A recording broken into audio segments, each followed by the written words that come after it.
بسم اللہ الرحمن الرحیم۔ ہمارے اس معاشرے میں اگر کسی جوان لڑکی کی شادی نہیں ہو رہی تو اس کے پیچھے بہت ساری وجوہات ہوتی ہیں، لیکن میرے ساتھ جو معاملہ تھا وہ سب سے زیادہ عجیب تھا۔ جیسے ہی بات نکاح کے دن تک پہنچ جاتی اور قاری صاحب آ جاتے تو وہ مجھے دیکھ کر لا حول ولا قوت پڑھتے اور کہتے کہ یہ لڑکی تو مسلمان ہی نہیں ہے، اور وہاں سے چلے جاتے۔ بس ان کے جانے کی دیر ہوتی کہ پھر میرا دولہا اور اس کے رشتہ دار بھی کہاں رکتے، وہ بھی باتیں سناتے ہوئے نکل جاتے۔ گھر والوں نے تنگ آ کر مجھے گھر سے ہی نکال دیا کیونکہ میں ان کے لیے بدنامی کا باعث تھی۔ پھر ایک دن مسجد میں چلی گئی اور وہاں بیٹھ کے رونے لگی، اللہ سے سوال کرنے لگی کہ یہ سب کیا ہے۔ تب ایک نیک بندہ میرے پاس آیا اور اس نے کہا کہ وہ میری مدد کر سکتا ہے۔ وہ مجھے مسجد کے اندر لے گیا، لیکن وہ دن میری زندگی کا سب سے برا دن تھا کیونکہ اس نے ساری رات میرے ساتھ آج میری شادی تھی اور میرے گھر والوں کی طرف سے ہر بندے کے ہاتھ میں تسبیح تھی، ہر کوئی تسبیح پھیر رہا تھا، سب کہہ رہے تھے کہ اللہ اللہ کرو کہ آج اس کی شادی ہو جائے اور کوئی مسئلہ نہ بنے۔ یہاں تک کہ میری ماں نے لا کے مجھے بھی تسبیح پکڑا دی اور کہا کہ تجھے تو سب سے زیادہ پڑھنے کی ضرورت ہے۔ میں نے تسبیح ایک طرف رکھ دی تو انہوں نے مجھے عجیب نظروں سے دیکھا۔ میں نے کہا کہ امی میں پڑھ لوں گی، کیا ہو گیا ہے آپ کو؟ وہ وہاں سے چلی گئی کیونکہ ان کو کام بھی تھے۔ میرا دولہا باہر آ کر بیٹھ گیا تھا اور اس کے گھر والے بھی، یہ لوگ اس شہر کے نہیں تھے، بہت دور سے آئے تھے، اس لیے انہوں نے یہ رشتہ طے کر لیا تھا۔ اگر میرے بارے میں جانتے تو شاید یہاں تک بھی نہیں آتے۔ جیسے ہی قاری صاحب اندر آنے لگے تو میری امی نے سب سے پہلے صدقے کے پیسے میرے اوپر سے وار کے ایک فقیر کو دے دیے اور پھر قاری صاحب کو کہا کہ اب آپ آ سکتے ہیں۔ انہوں نے کہا کہ یہ کیا معاملہ ہے، لڑکی بیمار ہے؟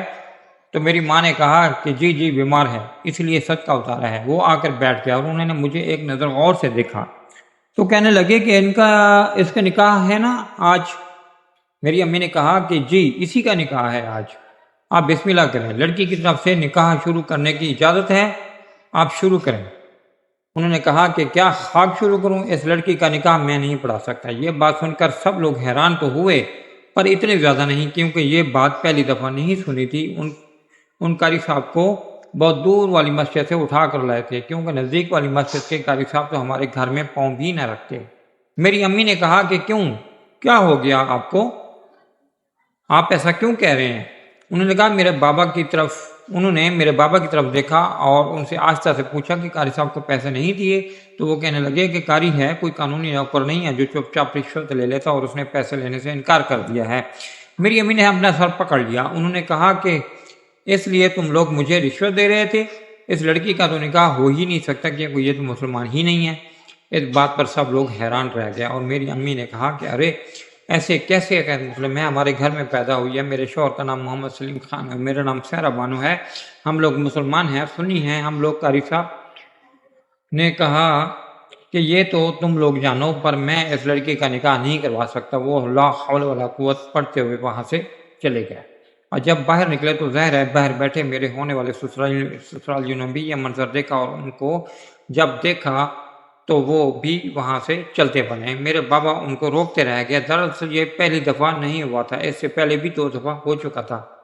جیسے ہی مجھے قاری صاحب دیکھتے تو کہتے کہ یہ لڑکی مسلمان نہیں ہے اور وہاں سے اٹھ کے چلے جاتے اور رشتے والے بھی رشتہ توڑ کر چلے جاتے۔ اس دفعہ سب لوگ اس لیے تصویر پڑھ رہے تھے کہ اس طرح کا کوئی معاملہ نہ ہو۔ امی نے میری نظر بھی اتاری اور صدقہ بھی دیا تھا کہ میرے ساتھ یہ سب کچھ نہ ہو، یہاں تک کہ بابا نے قاری صاحب کو رشوت دینے کی بھی کوشش کی تھی کہ بس آپ چپ چاپ نکاح پڑھا دیجیے گا، باقی معاملات بعد میں طے کر لیں گے، لیکن قاری صاحب نے نہ جانے ایسا کیوں کیا کہ انہوں نے میری رشوت بھی ٹھکرا دی اور سیدھا ہی کہہ دیا کہ یہ لڑکی مسلمان نہیں ہے۔ صرف اتنا ہی نہیں تھا، میرے لیے جن لوگوں نے رشتہ بھیجا تھا انہوں نے میرے ماں باپ کو ہزاروں باتیں سنائیں۔ میری امی ابو دونوں رو رہے تھے پر اس سے زیادہ دکھ مجھے تھا کیونکہ اب میں نے بھی رونا تھا۔ جب میرے ساتھ ایسا ہوتا تھا تو میں 2-4 ہفتے کے لیے خود کو اپنے کمرے میں بند کر لیتی تھی اور ساری رات روتی رہتی تھی۔ اب تو امی کو بھی مجھ پہ غصہ آ گیا تھا، انہوں نے کہا کہ اب رونے سے کیا فائدہ، تو ہی بتا کہ تو نے کیا کیا ہے۔ میں نے کہا کہ میں نے کیا کیا ہے، میں آپ کی بیٹی ہوں، آپ لوگوں کے گھر میں پیدا ہوئی ہوں، اس گھر میں رہتی ہوں، پڑھائی میری کب کی ختم ہو گئی ہے، نہ کہیں آتی ہوں نہ کہیں جاتی ہوں، اس چھوٹے سے گھر میں رہ رہی ہوں، اور میں نے کیا کرنا ہے، کون سا گناہ کیا ہے میں نے؟ کہ میں مسلمان نہیں رہی؟ کیا میں نے کچھ ایسا کھا لیا ہے جس کی وجہ سے میں مسلمان نہیں ہوں کہ میں اسلام کے دائرے سے باہر ہو گئی ہوں؟ میری امی نے کہا کہ ارے تیرا تو کوئی رشتہ دار بھی نہیں ہے کہ ہم کہیں کہ انہوں نے تیری شادی میں بندش کروائی ہے، کیونکہ ساری کزنوں کی شادی ہو چکی ہے، سب اپنے گھر میں ہنسی خوشی رہ رہی ہیں، بس ایک تو ہی رہ گئی ہے ہمارے سر پہ بوجھ۔ میری ماں نے یہ بات کہی تو مجھے بہت برا لگا اور میں روتے روتے اپنے کمرے میں چلی گئی، لیکن کسی نے بھی مجھے تسلی نہیں دی۔ اس سے پہلے تو پھر بھی یہ لوگ میرے ساتھ تھے، انہوں نے کہا تھا کہ لگتا ہے کسی دشمن نے کوئی بات کی ہے، پر ہمارا کون سا دشمن، ہم کون سے کوئی اتنے بڑے لوگ تھے، ہم تو گھریلوں سے لوگ تھے، محلے میں رہنے والے عام سادہ، ایسا کوئی بھی عذر نہیں تھا جو اب اس بات کا جواز پیش کر سکتا کہ مجھے دیکھتے ہوئے کوئی بھی قاری اس طرح کی بات کر دیتا تھا۔ جب وہ اس طرح کی بات کر لیتا تھا تو پھر رشتہ تو ٹوٹ جاتا تھا۔ میری حالت اب اس گھر میں ایسی ہو گئی کہ سب نے کہنا شروع کر دیا تھا کہ میں نے ہی کوئی حرکت کی ہے، شاید کوئی بہت بڑا گناہ کیا ہے۔ میری ایک کزن نے تو یہاں تک کہہ دیا کہ کہیں تو اکیلے میں تو کوئی گناہ نہیں کرتی تو میرا دل کیا کہ میں اس کا منہ تھپڑوں سے اڑا دوں۔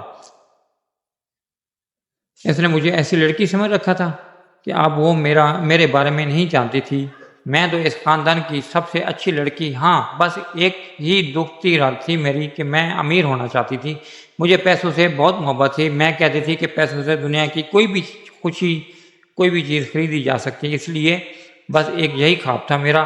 پر اب یہ خواب بھی پورا ہونے والا نہیں تھا، کیونکہ جس کے دم پہ میں نے یہ خواب پورا کرنا تھا وہ میرا شوہر ہی تھا۔ خود میں تو زیادہ پڑھی لکھی تھی نہیں، میرے پاس کوئی ہنر بھی نہیں تھا، میری زندگی عذاب ہو گئی تھی، سارے محلے میں میرے امی ابو بدنام ہو گئے تھے، میری بہنوں کے سسرال میں بھی ان کو تانے اور باتیں سننے کو ملتی تھیں، یہاں تک کہ میری کزنوں پہ بھی سسرال والے باتیں کرتے تھے۔ لوگوں کو تو بولنے کے لیے بات چاہیے ہوتی ہے، لوگ تو کسی کو نہیں بخشتے، اور اس سب کی وجہ میں تھی۔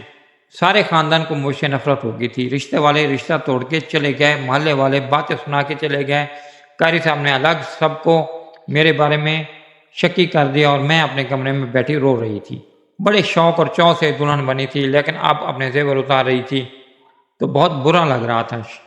شیشے میں اپنے آپ کو دیکھ رہی تھی اور سوچ رہی تھی کہ میرے ساتھ یہ سب کچھ کیوں ہو رہا ہے؟ کیا میرے چہرے پہ لکھا ہے کہ میں مسلمان نہیں ہوں؟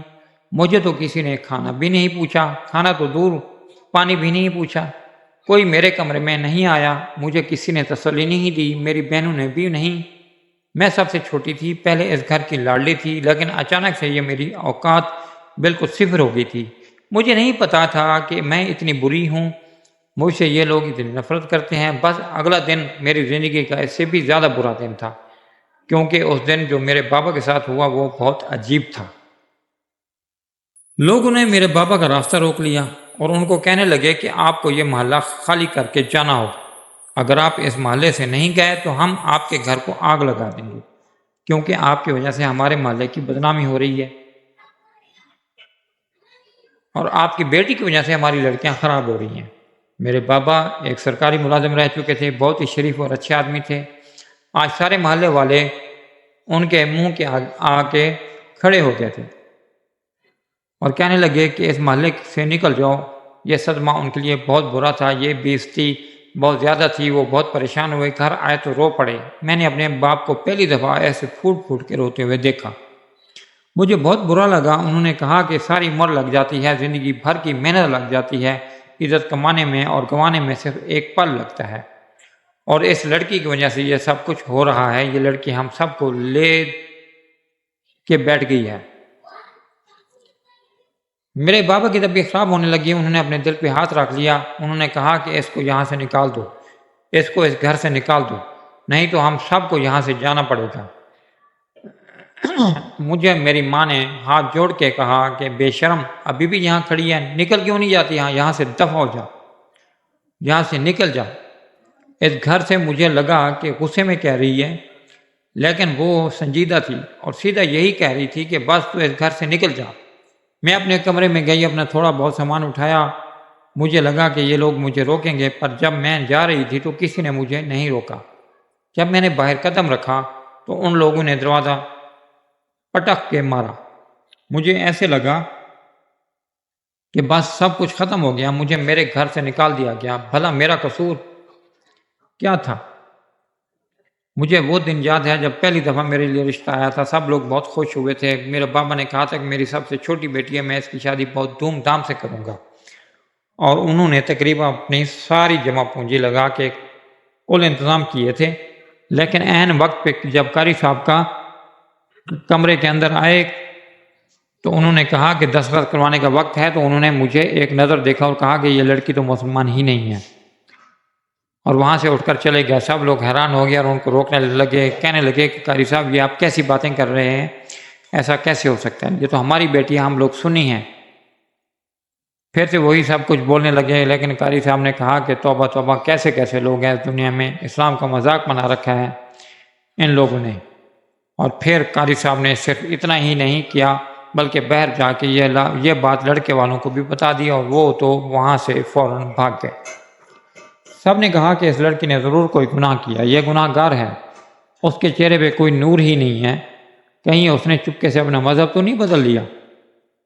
میرے بارے میں ایسی ایسی کہانیاں بنی تھی کہ میں کیا بتاتی۔ دوسری دفعہ سب لوگوں نے اپنے آپ کو سنبھالا۔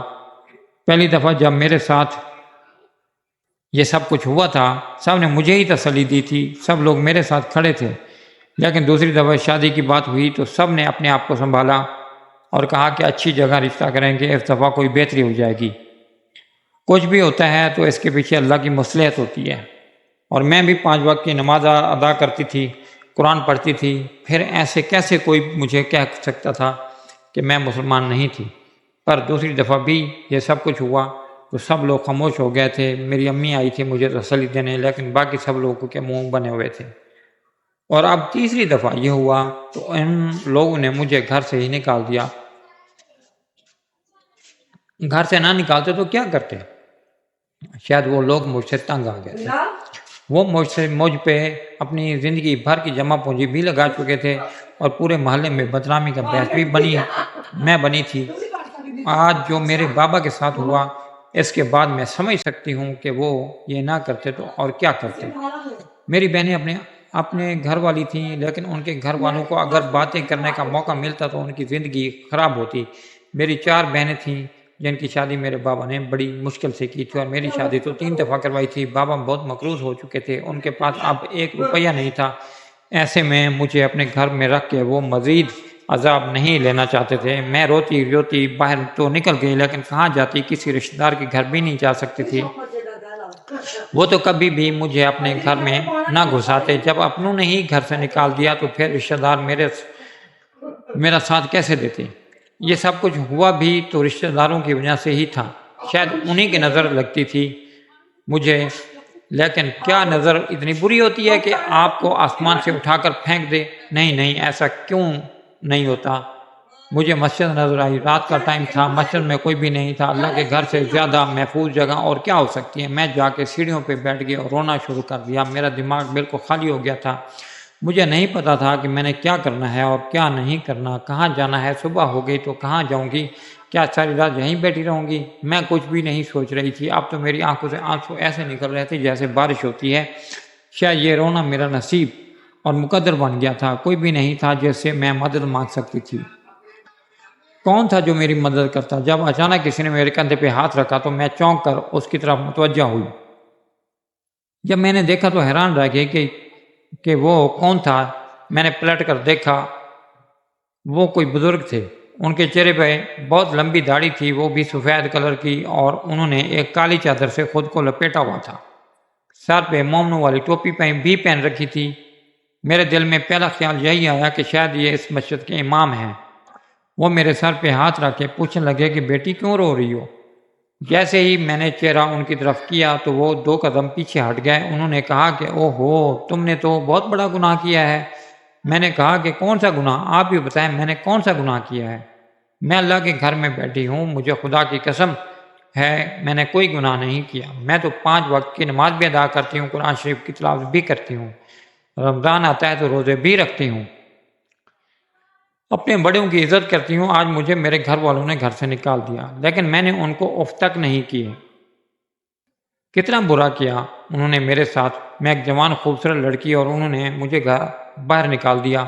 کیا کروں گی؟ میں ایک پل کو بھی نہیں سوچا کہ اگر میرے ساتھ کچھ برا ہو گیا تو اس کا ذمہ دار کون ہوگا، لیکن انہوں نے مجھے میرے حال پہ چھوڑ دیا ہے۔ اس نے کہا کہ مجھے پتہ ہے کہ تم بہت مشکل میں ہو، میں جانتا ہوں کہ تم نے کون سا گناہ کیا ہے، تم میرے ساتھ مسجد میں چلو، میں تمہیں بتاتا ہوں کہ یہ کیا معاملہ ہے۔ میں نے کہا کہ کیا آپ میری مدد کریں گے؟ انہوں نے کہا کہ ہاں، کیوں مدد نہیں کروں گا، ضرور مدد کروں گا، تم اللہ کے گھر پہ آئی ہو اور تمہاری مدد کرنا تو فرض ہے۔ جب میں ان کے ساتھ جانے لگی تو انہوں نے کہا کہ نہیں، پہلے مسجد کے اندر نہیں، پہلے تم میرے ساتھ میرے حجرے میں چلو۔ میں نے کہا کہ آپ کے حجرے میں؟ اس نے کہا کہ ہاں، اپنی حالت تو دیکھو، تھوڑا پانی پی لو، مجھے بیٹھ کر بتاؤ کہ ساری بات کیا ہے، پھر میں تمہیں بتاتا ہوں کہ میں تمہاری مدد کیسے کر سکتا ہوں، اور یہ بھی بتاؤں گا کہ تم نے کیا گناہ کیا ہے۔ ان کا حجرہ مسجد سے تھوڑا اس طرف بنا ہوا تھا۔ اب تو مجھے یقین ہو گیا کہ یہ امام مسجد ہی تھے، کیونکہ انہی کو حجرے میں رہنے کی اجازت تھی۔ اس کا مطلب ہے کہ یہ میری مدد کر سکتے تھے۔ شاید مجھ پہ کسی نے کوئی جادو کروایا تھا، یا مجھے کسی کی بری نظر لگی تھی۔ اگر ایسا تھا تو شاید ان کے دم کرنے سے میرے سارے مسئلے حل ہو سکتے تھے۔ ایسا نہیں تھا کہ ہم نے دم پہلے نہیں کروایا تھا، ہم نے پہلے بھی کئی جگہ سے دم کروائے تھے۔ میری امی نے ہر وہ کام کیا تھا جس کی وجہ سے میری پرابلم ختم ہو سکتی تھی، لیکن کچھ بھی کام نہیں آیا تھا۔ انہوں نے مجھے کہا کہ تم ایک طرف بیٹھ جاؤ، اور خود منہ پھیر کے کھڑے ہو گئے۔ کہنے لگے تم نے بہت بڑا گناہ کیا ہے۔ میں نے کہا کہ کون سا گناہ؟ میں نے کوئی گناہ نہیں کیا۔ انہوں نے کہا کہ تمہیں پتہ ہے سب سے بڑا گناہ کیا ہوتا ہے؟ میں نے کہا کہ نہیں۔ اس نے کہا کہ سب سے بڑا گناہ کسی کا محبت بھرا دل توڑنا ہوتا ہے۔ کہیں تم نے کسی کا دل تو نہیں توڑا؟ میں نے کہا کہ نہیں، میں نے کسی کا دل نہیں توڑا، میں نے تو کسی کا بھی دل، میری زبان اچانک سے رک گئی۔ انہوں نے کہا کہ کیا ہوا، تمہاری زبان رک کیوں گئی؟ کیا تم نے کسی کا دل توڑا ہے؟ اور میں نے کہا کہ اس کو دل توڑنا نہیں کہتے، اگر کوئی زبردستی آپ کے پیچھے پڑ جائے اور آپ اس سے شادی نہ کرنا چاہیں تو کیا اس کا دل ٹوٹ جاتا ہے؟ تو انہوں نے کہا کہ اگر وہ شخص تم سے سچی محبت کرتا ہوا تو کیا پتہ اس کا دل ٹوٹ گیا ہو۔ میں نے کہا کہ وہ شخص کسی سے سچی محبت نہیں کر سکتا، کیونکہ وہ ایک برا انسان تھا۔ دراصل جب میں جوان ہوئی تھی اور باہر دکان پہ بھی چلی جایا کرتی تھی، اس کے بعد سے میرے بابا نے کہا تھا کہ اب تم نے محلے کی دکان میں بھی نہیں جانا، حالانکہ محلے کی دکان والا ہمارا دور کا رشتہ دار تھا۔ راستے میں ایک لڑکا مجھے بار بار دیکھتا تھا اور میرے پیچھے پیچھے آتا تھا۔ پہلے تو میں نے اسے باتیں سنائی، لیکن اس بات پہ بھی وہ ہنسنے لگا۔ اس کے بعد ایک دن اس نے مجھ سے اپنی محبت کا اظہار کر دیا اور کہا کہ وہ میرے گھر رشتہ بھیجنا چاہتا ہے۔ میں اس وقت جوان ہوئی تھی، یہ وہ ٹائم تھا جب مجھے اپنے اوپر بڑا غرور تھا۔ اس کے کچھ دوست بھی پیچھے کھڑے تھے۔ میں نے سب کے سامنے اس کے منہ پہ تھپڑ دے مارا اور اسے دھکا بھی دیا۔ وہ قریب پڑی، مٹی میں گر گیا۔ اس کے منہ کے اندر مٹی چلی گئی اور آنکھوں میں بھی۔ اس نے مجھے عجیب سی نظروں سے دیکھا اور کہا میں تو تم سے سچی محبت کرتا تھا۔ میں نے کہا کہ میں تو مر کے بھی تم سے شادی نہ کروں۔ منہ دیکھا ہے تو نے اپنا؟ میرے ساتھ میری کچھ دوست بھی تھیں، وہ بھی ہنسنے لگیں اور سب نے مجھے کہا کہ تم بڑی بہادر ہو۔ میں نے ان بزرگ کو یہ بات اس لیے بتائی تھی کیونکہ یہی بات میرے دماغ میں آ رہی تھی، پر یہ تو میرا بچپن کا واقعہ تھا، اس نے ایسی کوئی بات نہیں تھی۔ پھر بھی میں نے ان کو یہ سب کچھ بتا دیا۔ انہوں نے کہا کہ پھر تو تم نے اس لڑکے کا دل توڑ دیا، تم نے بہت برا کیا۔ اس کے ساتھ تمہیں اس کا نام یاد ہے؟ میں نے کہا کہ ہاں، شاید اس کا نام فیصل تھا۔ انہوں نے کہا کہ اب وہ کہاں ہے؟ میں نے کہا کہ مجھے نہیں پتا۔ اس کے بعد میں نے اسے محلے میں کبھی نہیں دیکھا اور میں بھی باہر نہیں نکلی۔ اس کے بعد میں نے پردہ کرنا شروع کر دیا تھا۔ انہوں نے کہا کہ اچھا، ابھی اسے دیکھ لو گی تو پہچان لو گی؟ میں نے کہا کہ ہاں شاید، لیکن آپ اس کی بات کیوں کر رہے ہیں؟ آپ مجھے یہ بتائیں کہ آپ میری مدد کیسے کریں گے؟ انہوں نے کہا کہ کون کم بخت تمہیں یہاں مدد کرنے کے لیے لایا ہے؟ ان کا لہجہ اچانک سے بدل گیا اور میرے دماغ نے خطرے کی گھنٹی بجائی، کیونکہ جب اس شخص نے میری طرف منہ کیا تو وہ بالکل بھی کوئی بزرگ نہیں لگ رہا تھا۔ شاید اس کی داڑھی بھی نکلی تھی، بال بھی اور ٹوپی بھی اس نے یوں ہی پہن رکھی تھی، کیونکہ یہ کوئی اور نہیں بلکہ فیصل تھا۔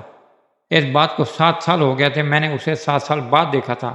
وہ مجھے بہانے سے یہاں لے کر آیا تھا۔ مجھے دیکھ کے دیکھ کر ہنسنے لگا۔ اس نے کہا کہ تمہیں پتہ ہے کہ تمہاری شادیوں میں آنے والے قاری صاحب کو بھاری رشوت دے کر کے تمہیں بدنام کرنے والا اور کوئی نہیں بلکہ میں ہی تھا۔ اس کا مطلب کہ وہ مجھ سے بدلہ نکال رہا تھا اور نہیں چاہتا تھا کہ میری شادی کہیں اور ہو، اور میری شادی میں آنے والے قاری صاحب کو بھاری رقم دے کر یہ کہہ دیتا تھا کہ آپ نے بس جا کر اتنا کہہ دینا ہے کہ وہ لڑکی مسلمان نہیں ہے۔ اس نے کہا کہ ایک قاری صاحب تو بہت اچھے تھے، رشوت نہیں لے رہے تھے، مجھے ان کو جھوٹ بولنا پڑا کہ تم نے سچ مچ کوئی گناہ کیا ہے، وہی جو ابھی تمہارے گھر آئے تھے۔ میں حیران رہ گئی، میں نے کہا کہ اس سب کے پیچھے تم ہو، تم نے میری زندگی برباد کی ہے۔ میں حیران تھی کہ بچپن کی ایک چھوٹی سی حرکت کو وہ ابھی تک اپنے دل میں لے کر بیٹھا ہوا تھا۔ جس ٹائم پہ میں نے اسے ریجیکٹ کیا اس وقت میری عمر ہی کیا تھی؟ اس کا مطلب کہ وہ اس بات کو بھولا نہیں تھا، اور میں پاگلوں کی طرح اس کے ساتھ اس کمرے میں آ گئی تھی، اور ہم اب دونوں اکیلے تھے۔ ڈر سے میری ٹانگیں کانپنے لگی اور میں وہاں سے بھاگنے کی کوشش کرنے لگی۔ وہ بھی آگے بڑھا اور اس نے میرا ہاتھ پکڑ لیا۔ قریب تھا کہ کوئی قیامت آ جاتی اور کسی کو پتہ بھی نہیں چلتا کہ وہاں پر ایک بہت عجیب معاملہ ہوا۔ مجھے پتہ تھا کہ مجھے بچانے کوئی نہیں آئے گا اور آج میری زندگی کا سب سے برا دن ہے، لیکن تھوڑی دیر کے بعد کسی نے اس شخص کے سر پہ رکھ کے کوئی بھاری چیز ماری اور وہ بے ہوش ہو گیا۔ جب میں نے دیکھا کہ پیچھے کون کھڑا ہے تو میں پھوٹ پھوٹ کے رونے لگی، کیونکہ وہ کوئی اور نہیں میرے بابا تھے، جنہوں نے نہ صرف یہ سب کچھ سن لیا تھا بلکہ میری جان بھی بچائی تھی۔ شاید ان کو اپنے کیے پہ افسوس ہوا تھا اور وہ مجھے تلاش کرتے ہوئے گھر سے باہر نکل آئے تھے اور انہوں نے مجھے یہاں پر آتے ہوئے دیکھ لیا تھا۔ میں اپنے بابا کے گلے لگ گئی اور پھوٹ پھوٹ کے رونے لگی۔ انہوں نے کہا کہ یہ سب کچھ اس شخص نے کیا ہے تمہارے ساتھ، اور ہم اتنے پاگل کہ ہم نے تمہیں گھر سے نکال دیا۔ مجھے کسی کی پرواہ نہیں، کسی کا ڈر نہیں، میں کھڑا ہوں اپنی بیٹی کے ساتھ۔ میری بیٹی نے کوئی گناہ نہیں کیا، میری بیٹی سے کوئی غلطی نہیں ہوئی ہے۔ میں دوں گا تمہارا ساتھ۔ اس پل کو مجھے ایسے لگا کہ جیسے آج میں دوبارہ پیدا ہوئی ہوں۔ واقعی باپ سے بڑا آپ کا کوئی بھی محافظ نہیں ہوتا۔ بابا نے مجھے گلے سے لگایا اور میرے کندھے پہ ہاتھ رکھ کے سر اٹھا کے مجھے گھر میں لے کر آیا، اور میرے گھر میں میری بہنیں بھی موجود تھیں، میری امی بھی۔ میں جیسے ہی اندر داخل ہوئی وہ لوگ منہ سے الٹی سیدھی باتیں نکالنے لگے تو میرے باپ نے سب کو خاموش کرا دیا اور چیخ چیخ کر سب کو بتا دیا، تو وہ بھی حیران رہ گئے۔ میری ماں نے مجھے گلے لگا لیا اور رونے لگی۔ انہوں نے کہا کہ ہمیں تو پتہ بھی نہیں تھا کہ یہ فتنہ اس طرح سے ہمارے گھر کو گھیر لے گا۔ میرے بابا نے اس شخص کو پولیس کے حوالے کر دیا اور اس کے خلاف رپورٹ بھی کرائی تھی۔ بابا نے کہا تھا کہ اس کو اتنا ذلیل تو کرواؤں گا کہ ساری زندگی یاد رکھے گا۔ اس کے بعد ہم لوگوں نے ایک بہت بڑا فیصلہ کیا۔ باقی بہنیں تو اپنے گھر کی ہو چکی تھیں، صرف میں ہی رہ گئی تھی۔ بابا نے یہ گھر بیچ دیا اور ہم دوسرے شہر میں شفٹ ہو گئے۔ یہاں پہ ہمیں کوئی بھی نہیں جانتا تھا۔ 3 مہینے بعد ہی میرے لیے بہت اچھا رشتہ آیا اور میری شادی ہو گئی۔ اب میں اپنے گھر میں بہت ہنسی خوشی رہ رہی ہوں۔ میری بہنیں ابھی بھی کوئی نہ کوئی بات کر دیتی ہیں، لیکن میرے بابا میرے خلاف ایک لفظ بھی نہیں سنتے۔ وہ کہتے ہیں کہ میری بیٹی کے خلاف کوئی بھی بات نہ کرے، یہ میری سب سے چھوٹی اور لاڈلی بیٹی ہے۔ میرے باپ نے میرا بہت ساتھ دیا اور آج میں اپنی زندگی میں خوش ہوں۔ میری زندگی میں جو ہم سفر آیا ہے وہ بھی بہت اچھا ہے، مجھے کسی بات کی پرواہ نہیں ہے، لیکن میں حیران ہوں کہ بدلے کی آگ انسان کو کس طرح پاگل کر دیتی ہے۔ میں نے فیصل کو انکار کیا تھا اور انکار کرنا میرا حق تھا۔ جیسے جذبات اس کے دل میں تھے ویسے میرے دل میں نہیں تھے۔ پھر وہ تھا کون؟ محلے کا ایک اوباش لڑکا، نہ اس کے خاندان کا پتہ تھا، نہ ان کا گھر کا پتہ تھا۔ لڑکیوں کو چھیڑنا اس کی عادت بن گئی تھی۔ شاید وہ میرے لیے سنجیدہ تھا، لیکن پھر بھی اس نے غلط راستے کا چناؤ کیا، اس لیے اس کے ساتھ بھی برا ہی ہوا۔